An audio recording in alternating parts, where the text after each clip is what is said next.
저는 올해로 결혼 10년 차 직장인 여성이에요. 사는 곳은 수도권이고요. 친정은 차 타고 3시간 넘게 떨어져 있는 전라남도에 위치해 있습니다. 지방에 있는 대학교 졸업하고 부모님과 함께 살면서 운 좋게 공기업에 입사한 저는 언니 한 명 있어요. 누구보다 가정적인 아빠와 언제나 넘치게 사랑을 주시는 엄마 밑에서 행복하게 자랐네요. 언니는 저보다 딱 2살 많아서 어릴 때부터 엄청 싸우며 컸죠.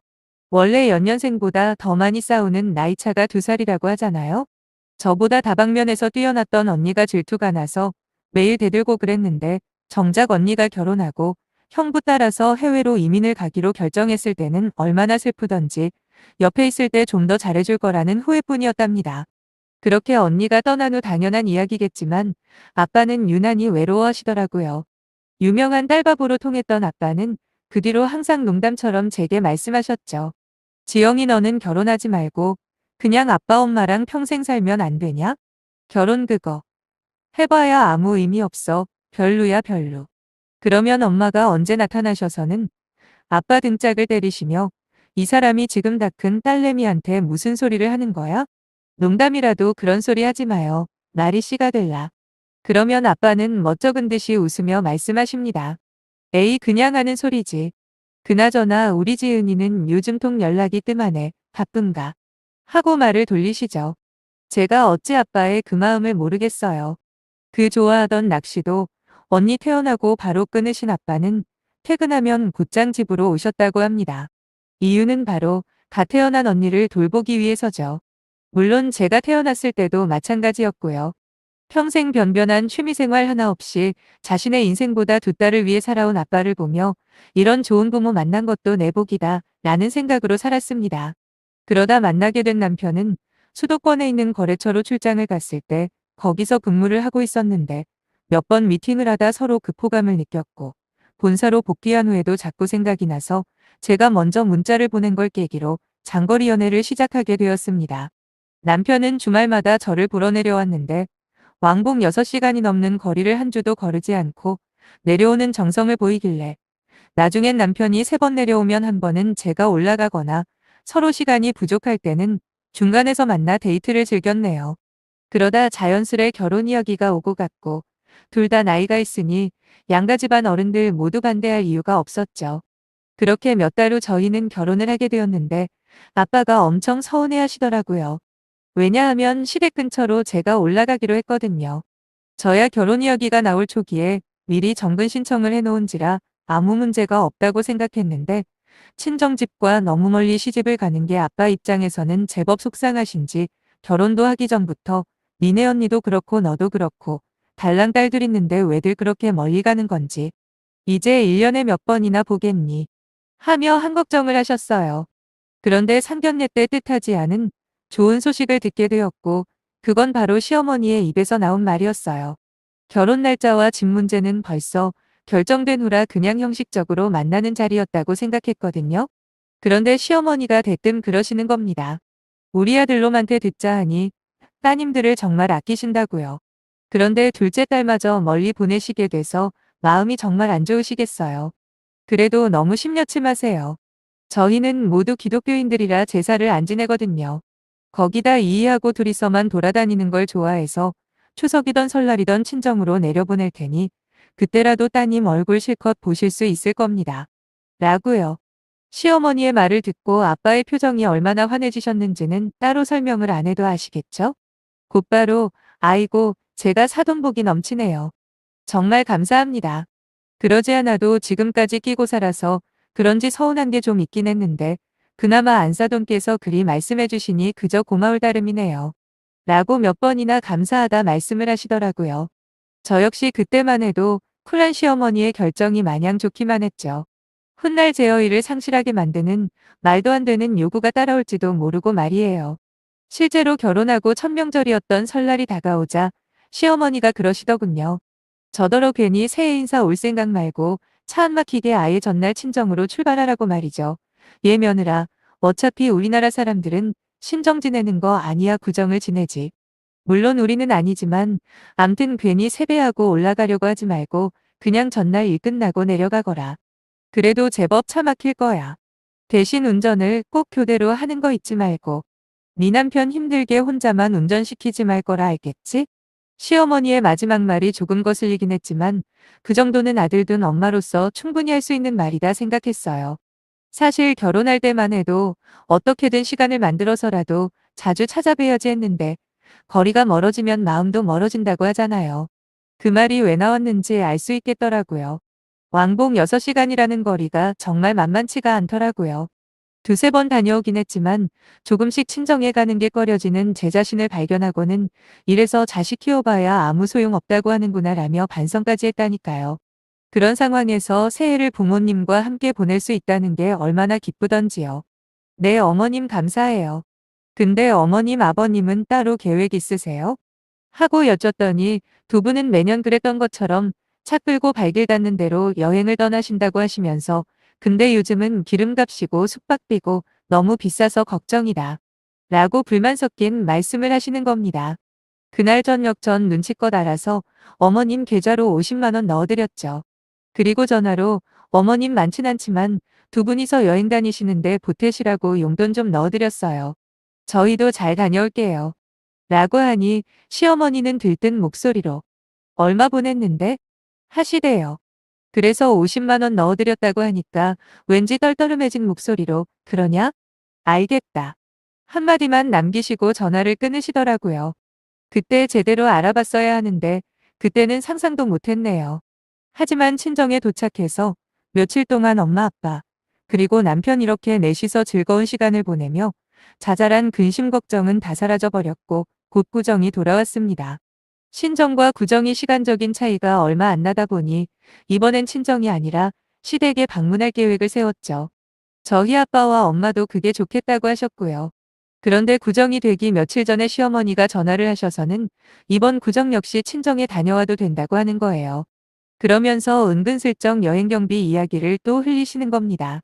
그래서 전 이번엔 시댁에 방문하기로 했다고 말씀드렸죠. 그랬더니 안 와도 된다고 하시는 겁니다. 그냥 두 분이서 여행 다니는 게 훨씬 더 좋다며 또 돈 이야기를 꺼내시길래 어떻게 해야 할까 고민을 하던 저는 누구는 친정에 못 가서 난린데 난 배가 불렀네 불렀어 하며 좋게 생각하자라고 긍정적으로 생각을 하기로 했습니다.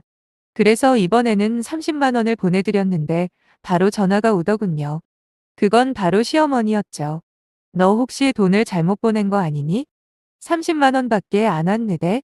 라고 하시길래 아니라고 30만 원이 맞다고 했습니다. 일전에 50만 원 보내드린 것도 있고 저희도 요즘 좀 쪼달려서요. 라며 설명을 했어요. 그리고 몇 초간 침묵이 흐르더니 알겠다. 또 이 한마디만 하고 끊으시는 시어머니의 반응에 저는 슬슬 짜증이 나기 시작하더군요. 아니 쿨하고 멋쟁이 시부모인 척 생색은 다 내면서 이거 알고 보니 완전 친정 보내주는 걸로 며느리 삥 뜯는 거 아닌가요? 물론 명절에 며느리 친정부터 보내는 시부모님이 많지 않다는 건 알아요. 하지만 이런 식으로 뭔가 대가를 바라기 때문에 친정에 보내준다는 느낌이 들자 더 이상 감사하다는 마음이 안 드는 겁니다.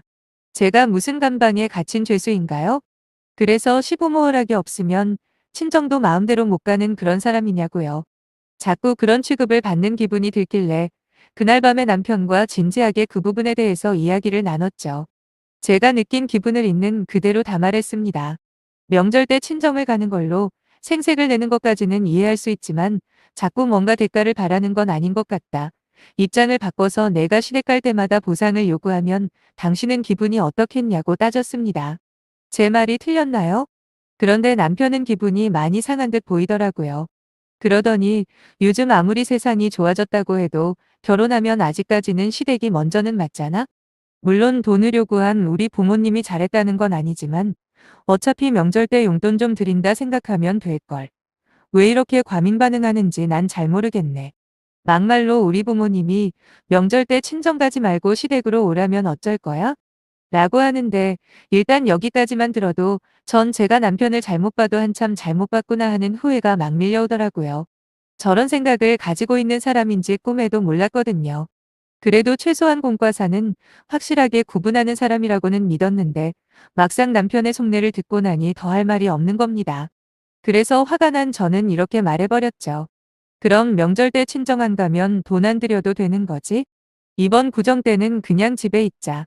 어차피 아버님 어머님 여행 가신다니까 이참에 집에서 좀 쉬지 뭐. 그리고 말이야. 애초에 친정에 보내준다는 말 자체가 웃긴 거였어. 그때는 내가 그걸 미처 몰랐네. 보내주긴 뭘 보내줘. 결혼 전에도 내가 말했지? 명절 때 시댁 한 번 친정 한 번 교대로 가자고 말이야. 그때 당신도 그러자 했잖아. 근데 자꾸 보내준다고 하는 건 아니지. 엄연히 시댁이나 친정이나 똑같아. 당신만 귀한 자식 아니라고. 나도 우리 집에선 세상에서 제일 귀한 자식인 거 앞으로 잊어먹지 마. 남편 역시 제 말을 듣자마자 말이 안 통한다는 듯 아무 말도 없이 휙 나가버렸고, 그렇게 구정 때 저희는 아무 데도 안 가고 집에서 있었어요. 물론 남편과 저는 아무 대화도 없이 각자 화가 잔뜩 난 채로 최대한 마주치지 않으려 노력하며 보냈고요. 참 여기서 제가 깜빡하고 말씀 안 드린 게 있네요. 그건 바로 결혼 비용을 세이브한 돈을 제가 가지고 있었다는 거예요. 원래 제가 모은 돈이 7천만 원 가까이 있었습니다. 남편이 회사 근처에 전세집을 얻었고 전 혼수며 기본적인 예단 예물만 했죠. 솔직히 남의 집이라고 생각하니 이것저것 막 사드리고 싶지 않더라고요. 그래서 꼭 필요한 가전만 준비하고 나머진 최대한 아끼다 보니 통장에 3천만 원 가량 남았더라고요. 그래서 남편과 상의해서 나중에 돈 모아 이사할 때 보태서 쓰기로 한 겁니다. 일단은 제가 가지고 있었는데 그게 화근이 될 줄이야. 구정이 지나고 시부모님이 여행 다녀온 기념으로 밖에서 외식을 할 기회가 있었는데 그때까지도 냉전 중이던 저희 분위기를 눈치챈 시어머니가 따로 남편을 불러 물어본 모양이더라고요. 남편은 당당하게 있었던 일들과 저와 나눴던 대화 내용을 그대로 일러바쳤고 극대노하신 시어머니가 그날 저녁 저를 부르는 겁니다. 남편은 다음날 출근해야 하니 저만 오라고 하시더라고요. 그래서 대체 무슨 일인가 싶어 찾아뵈었죠. 그랬더니 아니나 다를까 남편과 싸운 일에 대해서 추궁을 하시길래 오히려 좋은 기회다 싶었어. 남편에게 했던 이야기 그대로 시어머니에게 다 해버렸어요. 명절 때마다 시부모님 두 분이서 여행 다니시는 거 그거 저 좋으라고 가시는 거 아니지 않냐고요. 제사 안 지내는 것도 종교가 기독교라서 안 지내신다고 해놓고 마치 며느리를 위해서 퍽이나 선심 쓰는 것처럼 생색 내시는 것까지는 이해한다. 그리고 꼭 제 입에서 감사합니다 라는 인사를 들어야 직성이 풀리시는 건 역시 참을 수 있었다고 말하니 잠자코 듣고 계시더라고요. 그런데 지난 신정 때 제가 별뜻 없이 여행 경비 보태 쓰시라고 50만 원을 드린 건 지금 돌이켜보니 잘못한 것 같다고 했습니다. 그것 때문에 앞으로 제가 명절에 친정 갈 때마다 돈을 바라게 되신 것 같다고요. 그랬더니 잔뜩 화가 난 목소리로 시어머니가 그러시더군요. 너 아주 웃기는 애구나. 그럼 명절에 시댁 안 오고 친정 가는데 설마 맨입으로 가려고 했니? 사람이 고마운 걸 알아야지. 솔직히 말이다. 저번에 50만 원 준 것도 그래. 내가 웬만하면 말 안 하려고 했는데 네가 이렇게 나오니까 나도 어쩔 수 없구나. 내가 넌지시 눈치를 줬는데도 50만 원이 뭐니 50만 원이. 니들 맞벌이 아니야? 거기다 여유자금으로 통장에 3천만 원도 있다며? 근데 겨우 50만 원이라니. 상식이란 게 있으면 주위 사람들한테 좀 물어보거라. 명절 때마다 친정 보내주는 시댁이 또 있는지 말이다. 라고 하시는데 역시 말이 안 통하더군요. 저 역시 지지 않고 받아쳤습니다. 자꾸 친정을 보내준다 그러시는데 그럼 어머님이 친정에 가지 말라고 하면 전 영락없이 갈 수 없다는 말씀이신가요? 아니 진짜 그렇게 생각하시냐고요. 그래서 그냥 친정 보내주기가 아까워서 돈 달라고 하신 거면 너무해도 정말 너무하시는 거예요. 그랬더니 시어머니가 뭐라고 했는지 아세요? 저더러 공짜를 좋아한답니다. 아니 제사 안 지내고 명절에 집에 있기 심심해서 자기들 놀러 가는 건데 어떻게 보면 저희가 오는 게 귀찮아서 친정에나 가라고 등 떠밀다시피 하는 거 아닌가요? 그런데 이제 와서 그게 공짜 좋아한다니요. 그 순간 피가 거꾸로 솟으며 얼마나 열이 차오르는지 씩씩대고 있었습니다. 그때 시어머니가 한마디 덧붙이시더라고요. 너 아무래도 안 되겠다.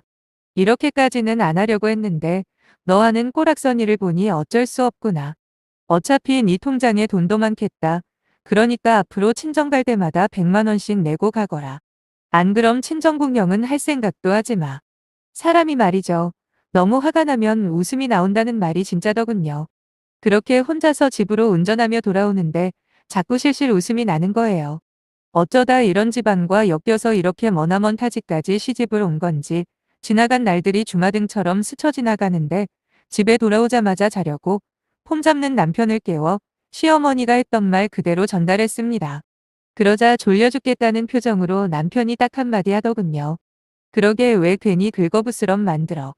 난 모르겠으니까 당신이 일으킨 문제 당신이 해결해.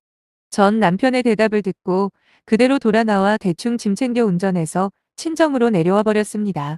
짐을 주섬주섬 챙기는 저를 보고도 남편은 제가 그냥 화가 나서 연기한다고 생각하는지 멀뚱히 쳐다만 보더라고요.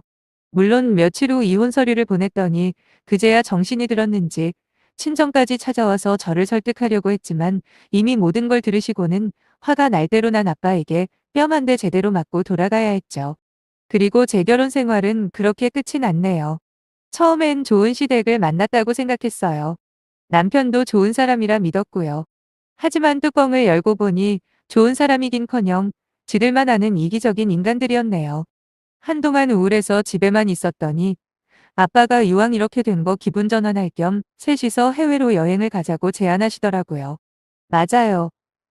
아직 나이도 젊고 능력도 있는데 뭐가 두렵겠어요. 직장도 다시 구하면 되는 거고요. 그래서 아빠와 엄마 그리고 저 이렇게 세 명은 다음 달 언니가 살고 있는 곳으로 한 달 정도 푹 쉬다 오려고요. 비록 제 결혼은 실패로 끝났지만 길게 보면 이번 실패가 언젠간 좋은 약으로 돌아올 거라 믿습니다. 저 좀 응원해 주시면 너무 감사하겠네요. 다녀와서 또 글 올릴게요.